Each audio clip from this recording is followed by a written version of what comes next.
మేజర్గా బీఆర్ఎస్ చేసినటువంటి ఒక పొలిటికల్ మిస్టేక్ ఏంటంటే లోకల్గా ఇంకొక ప్రాంతీయ పార్టీని బతకకుండా చేసింది అది. దాంతో రెండు జాతీయ పార్టీలు వచ్చి ఇక్కడ గేమ్ మొదలు పెట్టేశాయి. ఏపీలో అవకాశం లేదు. ఏపీలో రెండు బలమైనటువంటి ప్రాంతీయ పార్టీలు ఉన్నాయి.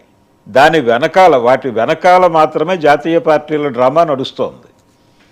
ఇక్కడ అది లేకపోవడంతో బీఆర్ఎస్ని టార్గెట్ చేస్తున్నారు చాలా ఈజీగా. అది స్వయంకృతం.